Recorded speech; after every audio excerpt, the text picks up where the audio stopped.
All right, Robs, we're back with Salem's Children by Mary Leader, a 1979 horror book, supposedly about witches, but there's not much witchcraft in this. And we have my trusty hair straightener, which is going to break the fucking spine here. Chapter 20. I thought I've conquered my cold, but I still sound like ass. So, Chapter 20. The hunt for Nancy continued through the next day until by nightfall all but the law officers gave up and went home. It must have been nearly 3 in the morning when Macduff leaped off my bed, barking furiously at a swirling red light flashing in the windows. Half into my robe, I answered a pounding at the back door. Have you found her? My hands trembled as I tried to knot the cord at my waist, reading disaster in the sheriff's grim face. Jonah loomed in the shadows behind his father. She's all right, I quavered, trying to push it away from me, as if by doing so the truth could be reversed. We found her, Irv Good said harshly, dead in your cave. In my cave? I reached for the door jamb to steady myself. It couldn't be. Dr. Brune and I searched it thoroughly. You didn't go back far enough. She was in the second chamber. I've closed the cave off now, pending investigation. I started to protest that we had been in the rare chamber, but something warned me not to. Have you seen Quentin Jackson? He asked abruptly. No, why? He was in town today, but he's not at home now, and they claim they don't know where he is. We've got evidence he's our man. I can't believe that. Yeah? We found some of his hair clutched in her hand. How do you know it's his? His eyes narrowed. Lady, if you've been in police work as long as I have, oh, forget it. We got a lot of territory to cover. If you see him or hear anything, be sure to give us a call. It's for his good, too. There's a mob forming in town. He staggered back against the door as a great brute of a dog pushed in past him and tried to force his way in. Jonah uttered a cry of sheer terror, and bolted. Only a chain leash held by a deputy restrained the massive bull terrier. Saliva dripped from his mouth, and a network of ugly scars stood out on his white flanks. He lunged for Macduff, his jaws working but no sound issuing from them. Good seized the leash and jerked him back, while I clung to Macduff's collar. The animal cringed at the sheriff's touch, then sprang away. The man aimed a vicious kick at the dog, nice guy, which whimpered and crouched at his feet, hate red in its eyes. I felt a twinge of pity. Why is he mute? I asked. I had his vocal cords removed. Do that with all our dogs. Why? I inquired, appalled. They make better trackers. The quarry can't hear 'em coming. But how can you hear to follow? Don't let him off the leash. Too dangerous. Might hurt somebody. He kicked the beast again as it started to rise. Don't, please. Impulsively, I reached out to pet the animal. The sheriff slapped my hand away. Don't do that, ma'am. This dog is a trained killer. What do you need a killer for? Man hunts around Peacehaven? This is the second murder we've had in little over a year, and these are wild hills. Escaped criminals sometimes hide in them. I gotta be going. That N-word out there somewhere. Macduff bounded after the squad, blinking down the hill.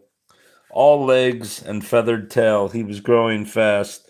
I leaned against the open door.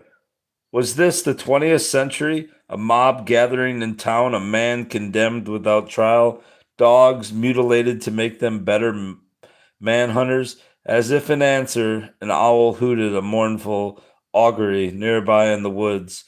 Time doesn't change. What do you got, Brubs? Why are you laughing? I waited until Macduff trotted back up the hill, then turned and went into the house, locking the door. The dog stiffened and growled, the puppy gone out of him. Quentin Jackson was standing in the dark hall. Don't be afraid, Mrs. Llewellyn, he said, still lingering in the shadows. He held open palms to Macduff, who hesitated, then went to him, tail wagging. This was better proof of innocence than a lie detector test. No dog, not even a puppy, would have been that friendly to someone with blood on him. I didn't kill her, he said simply. How did you get in here? I asked weakly. You forgot to lock your patio doors. Then you heard what the sheriff said? He nodded. This fellow, patting Macduff's head, saved me. They thought their dog was after him, but he was really after me. His eyes were those of an animal at bay, begging mercy but expecting none. Will you help me, or are you like all the rest? Impressions flashed through my mind. The hard muscle of Irv Good's jaws, his miserable, worn little wife, the big dog cringing from those powerful, scarred hands. Then I saw Quentin gently lifting Freya. You can trust me, I said simply. Lady, he breathed, his dark eyes still wary. I hope you mean what you say. He shrank back into the closet as the door behind me opened and Dana walked in. I thought he'd be here. A country deputy questioned me too. Where can we hide him? In your secret room? She gave a short laugh. Not there. Not there. That's the most publicized secret in Peacehaven. I've a better idea.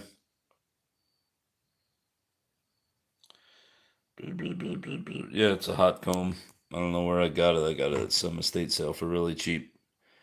In a box of stuff. They probably gave it to me cheap. I don't know where the hell I got it. She gave a short laugh. Not there. That's the most publicized secret in Peacehaven. I have a better idea. First, let me check on the children, I said as she started down the basement steps.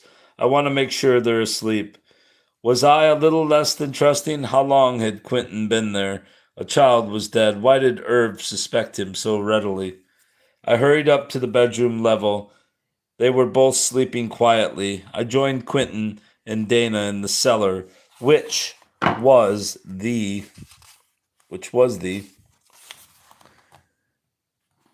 I don't seem right. Which was the egg out of which the phoenix had risen, and with it lime washed walls, and with its lime washed walls it was egg like in texture, if not in shape. The original hard packed earth had been paved. Some of the old beams remained, blackened and time glossed. Interspersed among them were the heat ducts and plumbing for the present house. So low Quentin had to stoop to get under them. Miscellaneous pieces of equipment and tools had been wedged into the rafters and forgotten, and old crocks and barrels and other junk were piled in remote corners. Lining the walls were the canned goods, preserves and pickles Dana and I had labored over in summer and fall. One tier of shelves was filled with turpentine, linseed oil, old paints, varnishes, and stains, things that collect and stay forever. Dana and Quentin were already removing them. I've been meaning to look that stuff over and see if any of it's still good. I apologized. Careful, you don't want to wake Rowan. Sounds travel through the registers. Good thing you didn't move them. This is one secret the town doesn't know, Dana said. Okay, Quentin, help me. The shelves slid aside to reveal a door where I'd thought it was just wall. Dana grasped the lever, and the counterweighted door swung open slowly to reveal a dark tunnel. This leads to my house, she explained, switching on a light in the passage. They're not luxury accommodations, Quentin, but the rooms equipped with electricity and a shower when it rains, she smiled. I mean, there's a vent that leads up to a grill in the lawn. The drain near the high bush cranberries. The drain near the high bush cranberries, I asked. Yes, it doubles as that. There's another drain in the floor with a catch basin underneath so the basements won't flood during a heavy rain. She shoved Quentin into the tunnel. You'll have to stay there until we figure out what to do with you. Be sure to switch off the light if you hear anyone outside. He turned back to us as Dana started to close the door. Will you tell my parents I'm all right? Don't use the phone. Someone might listen in. Tell Mother to clean my combs and brushes and burn any hair she finds. I doubt if Good has the evidence he claims he has. He may get a search warrant, and he's not above tampering with evidence if he can hang something on me. What does he have against you? I asked. I can't tell you now, but if it works out, I'll have his hide someday. He hesitated. Was that you I saw coming away from the Faulkner house not long ago? I nodded, but my eyes asked more. A shadow came into his. I had an appointment with her, but not for what you think. I hadn't expected her to. He stopped in embarrassment. She's a piranha. All right, Dana interrupted nervously. We must close you in before anyone comes.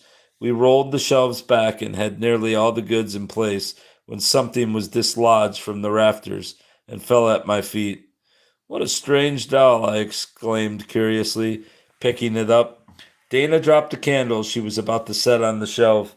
She reached for it with a trembling hand, but I held on, my hand and arm prickling from some unknown energy bombarding me. What is it? I whispered, both repelled and intrigued. Its long dark hair was pulled back in a chignon. What the hell is that? Chignon? I don't know how to say that. Chignon, like mine. The body and head were crafted of white wax, and it was clothed in slacks and sweater. About its neck was a crude tinfoil facsimile of. Shut up, chair. This chair is so fucking loud. Sounds like a motorboat in it. My amulet, and the thumb and middle finger of the right hand were each impaled by a pin. Voodoo, I gasped. Not necessarily, she replied. They had poppets like this in Salem. This is bad medicine. She snatched it away from me, just as I had the furnace door open and was about to toss it into the fire chamber. No, you mustn't. Don't you see? That's what they want you to do. Destroy yourself. See? There's a long hair embedded in the wax here. Could that be yours? I don't know. Dana pulled out the pins and threw them into the furnace. These we destroy, but the poppet is you, so I will keep it safe and send its evil back to those who made it. Oh, really, Dana? I laughed shakily. You don't honestly believe in such things, do you? I tried to take it from her, but she resisted. The upstairs door opened. Rowan stared astonished as we stood there in frozen tableau, clutching the poppet. Candles spilled halfway across the cellar floor. Well, what are you doing? We've been throwing trash away, I said quickly. Into the furnace? You told me never to do that. You're so right, Rowan, I agreed. I was careless, and Dana luckily stopped me. She pointed to the poppet. What's that? Just a dirty old doll, Dana answered, putting it behind her. You wouldn't want it. I'll burn it outside. Why are you hiding it, Dana? Why can't I? Brakes squealed outside. What's happening? There was no sense sparing her. I hear Carrie crying, I said after I told her. You wouldn't want to leave her alone right now, would you? I was struggling with Macduff as I faced the sheriff again. Shut that damn dog up, the lawman demanded. Not a chance, I exclaimed. If there's a criminal at large, I want my dog right here. Didn't you find him? No, ma'am, somewhere around here, for sure. The dogs are having a fit outside. I got the whole pack now, and a pack of people from the sound of it. I didn't bring them. They just came. It'll get out of hand if we don't find him. In the evaporating night, I made out Homer Red carrying a shotgun. Most of the others were indistinguishable but for Jim Willard, who towered above the crowd as he tried to shove them back. Greg, who'd been jotting down notes, put away his notebook and went to assist him. A car jimmied itself into a vacant space, and Lucian got out. What do you want? I turned back to the sheriff. I want to search your house. I feigned indignation. Do you think I'd harbor a criminal? The pockmarks in his face deepened. Ma'am, I know nothing except there's a murderer at large. And as for her, he pointed at Dana, I wouldn't trust her as far as you could throw a tomahawk. He'd given me the edge I needed. You've insulted my friend. You've no right here. I must ask you to leave.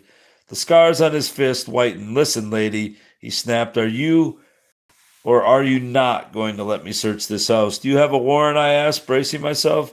His jaw hardened. So you're obstructing the law? Not at all. I'm demanding it. Do you have a warrant? Not yet. He tried another tack. I was certain you'd cooperate. A little girl's been murdered, carved up like the other one. My grip tightened on Macduff's collar as I fought back a wave of nausea. I assure you, the man you're looking for is not in this house, which was technically the truth. I insist on a warrant on principle. I don't know if I can hold the crowd, he hedged. You could if you wanted to, I shot back. Let me speak to them. Dana took Macduff. I snatched my long cape out of the closet and went outside to confront them. Their faces were becoming discernible in the dawn, hostile, menacing. Homer Red thrust himself out in front. I want the man who murdered my little girl. So do I, Homer, I tried to soothe him. But do you know who he is? Couldn't be no one but that Jackson feller. That was here, clutched in her hand. A jury would have to decide that. Hell, someone shouted. No smart is going to be convicted by courts today. They closed in, their faces blurred by my panic. Greg stepped to my side. Move back, he ordered. Peacehaven once lynched an innocent man, I reminded them. Would you want to do that again? He killed my Susie, Caleb Toothaker shouted. Greg pushed me behind him. You don't know that, Caleb. Homer brandished his gun. All we want is for the sheriff to search these buildings. That's abiding by law and order, ain't it? Not if he doesn't have a search warrant. Greg grasped the shotgun by the muzzle and with a quick flip of his wrist caught Homer by surprise and wrestled the gun from him. Then coolly he proceeded to unload the weapon.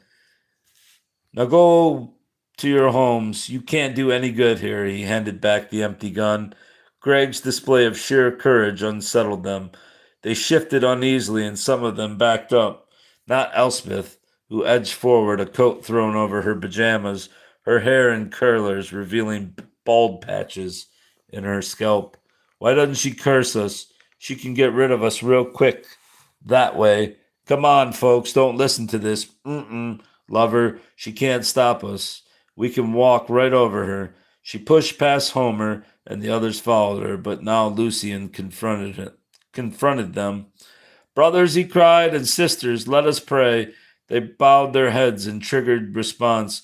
Oh, Father, he prayed, rocking back on his heels, his lids tightly closed. Help us to withhold judgment until we know that justice is being done.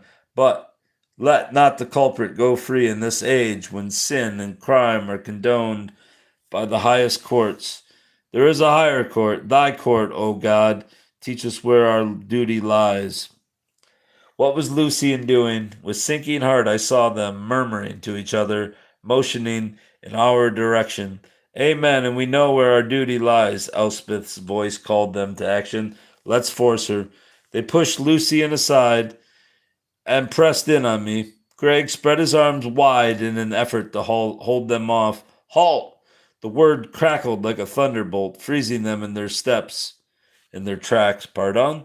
Dr. Brune had suddenly appeared beside me, a ghostly figure in his long white nightshirt and light overcoat, lightning in his blue eyes. Yet his voice was gentle. Christians, friends. Who starts a speech with Christians, friends? None of you are lawbreakers. Would you commit unlawful trespass? Mrs. Llewellyn has only demanded her rights under the law. What proof have you she harbors a fugitive? And if you do find him, what will you do with him? Lynch him? Recreate Salem? You do not know, you cannot know, what it is like to have innocent blood on your hands. His voice broke as a look of incredible sorrow came over his face. A hush fell over the people as he talked, drawing out their anger as he would pus out of a boil. Slowly, shamefacedly, they began to disperse. Lucian rammed his fists into his pockets. You succeeded where I failed, Martin, he conceded wryly. I'll put the coffee on, I said, opening the back door. Sorry, Mitty, Greg said. I have to get my story off on the wire services. What about you, Dr. Brr? The words froze in my mouth. The white terrier and a gaunt, one-eyed red dog were straining at their leashes, pulling the sheriff and one of his deputies toward the drain in the lawn. Those are fine hunters you have there, I scoffed, trembling. There was a rabbit nest under those bushes all summer. Got your hunting license, Irv? Jim Willard chimed in. As Good unsuccessfully scoured the drain with the beam of his flashlight, the white dog suddenly lost interest in his quarry and began to pick a fight with the other animal. Cursing, he lashed out at the dogs with a booted foot and sent them cowering back to squad cars, where they were secured separately in the caged back seats. My breathing returned to normal as the two squads zoomed off. Oh, man.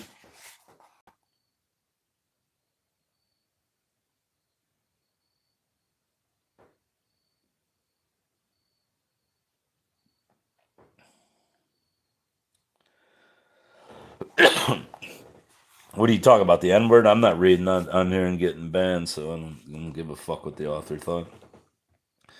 Before the sheriff returned from Richland Center with the warrant, Dr. Brune set out for Madison with Quentin, while I delivered Quentin's instructions to his parents. When I got home, I climbed up into the tower to watch for the sheriff. Something about Aunt Bo's chair made me pause. Were those hollows in the upholstery deeper than usual? As though someone was sitting there. Nonsense. Still, an invisible barrier held me back. Macduff's curly hair straightened, and with a howl he tucked his tail between his legs and bolted down the steps. Loki arched his back and spat, then overtook Macduff. She was just as I remembered her, her pink, plump cheeks, her black, graying hair swept into a high French roll, soft tendrils escaping from her coif, and her mouth dimpled at each end. She shoved her acousticon toward me, cupping one hand over her ear. You did well today, Mitty, she said, and then she was nothing but light waves and molecules, and I was very tired. Strange what tricks the mind can play under stress. But how was I to explain the acousticon lying on the desk? Yeah, I'm not getting banned. I'm not saying any trigger words that are gonna get me banned. Chapter 21. Peacehaven wasn't much cheered when the sheriff was unable to produce any evidence against Quentin, even though he searched the Jackson home as well as the Phoenix. But someone had murdered the children, and in the same nightmarish way, the notion of a transient no longer held up, and they were faced with the realization that whoever had done it was still among them. Doors no one had bothered to lock were locked now, and the locksmith in Richland Center was thriving. The rumor factory produced a long line of absurdities. Their hearts were torn out and eaten. Something sucked the blood out of them. Dylan's coven killed them to get fat for flying ointment. Tension mounted, and undue significance was attached to incidents that in other years would have been taken in stride. The Dyke's cow broke her leg and had to be shot. The Cloyce's pony fell dead of a heart attack. The Fosdick's chimney caught fire. Mrs. Anson Parker sighted a UFO hovering over Bogus Bluff, and Lester Jacobs swore a phantom woman made him run his car off the road. House, store, and car burglaries were on the increase. Audio-visual equipment was stolen from the elementary school. Scott Buckley's tavern was robbed, and someone stole Rosalind Bishop's mink cape from the coat room of the country club. Allison improved steadily. I dropped in on her every day, letting myself in with a key she'd given me. One afternoon, just before Christmas, I was surprised to find Lucien on his knees beside Allison, who lay on the sofa. No stay, Mitty, she called as I started to back out. Lucien was about to leave. More an order than an observation. He rose and stood over her. I fear for you, Allison Proctor. I prayed this affliction would lift the scales from your eyes, but you have ceased not from your stubborn way. He paraphrased Judges. I shall continue to pray for you. Picking up his coat and hat. But remember, too late can arrive at any moment. I'm glad to see you looking so much better. He relented as he caught my angry glance. I'll see you tonight, Mitty. Lucian is the bitterest medicine I have to take, Allison sighed after he'd left. He doesn't really care about my soul. He just wants to add another fish to his string. Too many clergymen make soul saving an ego trip, I agreed, perching on the cobbler's bench near the fire. What did he mean about tonight? She asked slyly. I hear he's a constant visitor at your house lately. Why, yes. Not really, I parried. He and Lucy are just coming over. Rowan had been encouraging Lucian's visits, as though his presence afforded her a kind of protection from me. For a moment, all that could be heard in the darkening room was the monotonous ticking of the grandfather clock. The shortest day of the year, she said at last. Hear my life ticking away? Life in itself is a fatal disease, I reminded her. You don't really believe that, do you? You don't when you're well. I never could conceive of dying. I was different. I wouldn't grow old and die. Well, I've had to accept both inevitabilities. No, Allison waved away my half-uttered protest. Don't try to tell me it's not going to happen, that there's going to be an 11th hour miracle. I'd hoped to see Bruce and Linda grown and established, but her lids brimmed with tears. I've never done anything to deserve a miracle, if they exist. You do seem better, Allison. Even Lucian said that. For a while, maybe. Don't think I'm not going to fight for every day, hour, and minute left me. Let's face it, I have melanoma. Did you know Ward didn't want the doctors to tell me? But I insisted, and I'm glad I know. Even if, she stopped and held out her hand. You'll look out for my children, won't you, Mitty? Of course, I assured her. But don't start giving them away yet. I happen to believe in miracles. I wish I did, she spoke with fervor. I hope Linda and Bruce won't see me changed, particularly Linda. Bruce has his goals set, but I worry about her. Her long, wasted fingers groped along the arm of the sofa.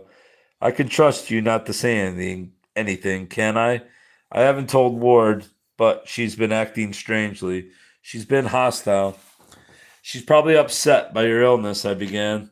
Linda's not herself, her voice was sharp. She spends as little time here as possible. I think she's afraid I'll fall apart in front of her. Oh, I don't know what to do. Was this true, or had her illness made Allison prone to imaginary things? I knew nothing about the side effects of chemotherapy, but Allison seemed to be overreacting. She rose and moved to the bookcase where she pulled out a Bible. You won't tell anyone, swear it? So you haven't entirely discarded your belief in God, I said, after I had puzzledly complied. Does anyone in a foxhole? Yes, I know that's an old cliche, but that's how I feel. I want to believe, Mitty. In the hospital, I tried to pray, but I was talking to blank walls. They say when people face death, they get visions or revelations. I didn't. Perhaps you haven't been that close to death yet. She ignored my remark. Not that I expect any. I'm too much a doubter. If there is a God, he must despise me. Didn't Jesus love Thomas? My father used to reassure me, saying we all doubt God at times. He must this way. We all doubt God at times. My father doubt God? Impossible. I've asked myself, he said, if I preach the truth. This is weird. I've asked myself, he said, if I preach the truth. We have the word of only one book, and we don't even have historical proof that Jesus ever lived. If you think you question Allison, you should hear the debates in theological seminaries. Was there a virgin birth? Did Christ heal physical ills or only the psychosomatic? Did he raise Lazarus from the dead? Was he crucified? And did he rise from the dead? If I couldn't believe that he did, I might as well forget the Christian religion. Satan gives such logic and credibility to our doubts. That's when I thank God for Thomas. That stubborn skeptic. He couldn't accept Christ merely on faith. No, he had to touch the wounds to know they were real. And he went to India to proclaim Christ and die a martyr. She was on the sofa again, her eyes closed. I'm sorry, I apologized. I didn't mean to preach. I was enjoying it, she protested. I wish I'd had someone to talk to me like that. I don't like this ashes to ashes business. If that's all there is, there's no point to religion, is there? Or to praying and singing hymns, or even living. What you're really asking is there an afterlife? I believe there is, whether here or on some other plane. One lifetime isn't enough to give a person a chance to advance to the state where he is worthy to be with God. Lucian was right in a way, Allison said slowly. You'd think, considering the position I'm in now, that I'd want to be born again, but I don't. Not in this church, anyway. I never have. The previous minister was so modern, I don't think he believed in anything. Perhaps that's why people are so drawn to Lucian. But that salvation and damnation stuff leaves me cold. He gives me the impression he considers himself the only gateway to God, almost as if he was God himself. Lucian on the chimney rock. He's oddly out of place for Peacehaven, I mused. He's typecast for a witch hunter. She eyed me through shuttered lids. And just what is our heritage? Do you think for 1 minute that we spring only from the victims of Salem? What do you suppose was happening in the century and a half between the witch trials and the founding of Peacehaven? The Montagues and Capulets were intermarrying, although no one here will admit that. Why? There's Puritan and Hathorne and Corwin blood running in our veins, too. And that's bad blood? No more than any other. Which side one's on is usually an accident of birth. I was tempted to tell her about the strange dreams I'd been having, but I refrained after a glance at her drawn face. She had closed her eyes again, her silver hair sprawled over the cushions. I rose to go. Don't leave yet, Mitty, she said. I'm not asleep. Dana was here when Lucian came. I think he hates her. And fears her, too. Since I've been ill, I'm more aware of things. Undercurrents that I wouldn't have noticed before. Someone should warn Dana. Lucian is her deadly enemy. I thought of Allison's warning as I listened to Lucian preach the Christmas Eve service, so unlike those I was used to. Little was done to celebrate the Nativity. One wilted poinsettia on the pulpit, no Christmas tree, no candles, no crucifix. Pagan and popish, Lucian claimed. On this Christmas Eve, he was saying now, just as the wise men brought their gifts to the manger, won't you bring your souls to Jesus? Don't delay, tomorrow may be too late. Let me tell you about a man I once knew. His wife had given herself to Christ, but although he belonged to my church, he hadn't made his decision. He was a good man, observed all the commandments, gave to charity, loved family, but, he paused, savoring the congregation's rapt attention, he had not yet said, Lord, I am yours. I wish to be born again in you. Then one night he made his decision. He would go to my house at once and make his commitment. Alas, my friends, the sands measuring his life had run out. On the way, a hit-and-run driver struck and killed him. Lucian dropped his hands, bringing a chill silence down on the congregation. If only he hadn't put it off. The Lord had come and gone, and this man was lost forever. He leaned over the pulpit, drilling us with his eyes. I see some among you can answer, yes, praise the Lord, I'm saved. I know there's a place in heaven for me, hallelujah. But what about the rest of you? Won't someone come forward this very night? He was looking directly at me. Thanks, motorcycle. I averted my eyes. There were faint stirrings in the congregation, but as yet no one moved forward. Lucian flung out his hands. Brothers and sisters, Satan is among us. 2 little girls have been murdered. A coven of witches lies nearby, and there are those among us who make covenant with Satan. There is a woman of alien blood who claims to heal by means of strange herbs and psychic powers. She even worships the living symbol of the devil, a goat, a smelly, obscene male goat. Caper and Dana, devil and disciple. He'd gone too far. I tremble in the knowledge, he continued, that members of our congregation have gone to this woman for her cures. A loud humph greeted this. Gladys swiveled around on the organ bench to glare at her mother. I beg you to pray for this woman, that she may turn from her evil ways before it's too late.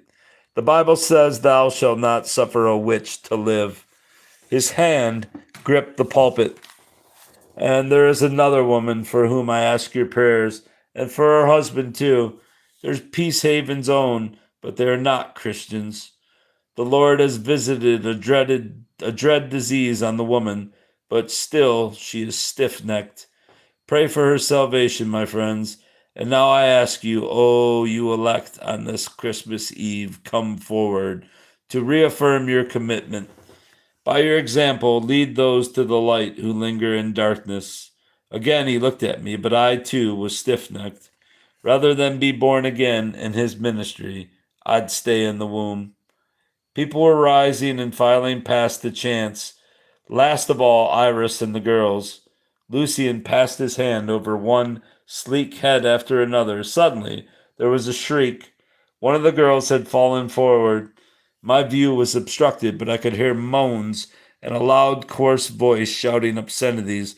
Oh my God, it's happened to Rowan again, I thought, as I rushed forward. But I was wrong. Rowan and Sissy were supporting Lucy, her veins tracing a blue network on her transparent skin as spasm shook her frail body. The flames, she screamed. I see the flames and the legions of Satan. Oh, they're burning me, burning me. Great welts and blisters had broken out on her face and arms. She contorted, then slumped back into the pew. Pew, pew, pew, pew, pew, pew. Different kind of pew, but that's all. Anyone got any commentary?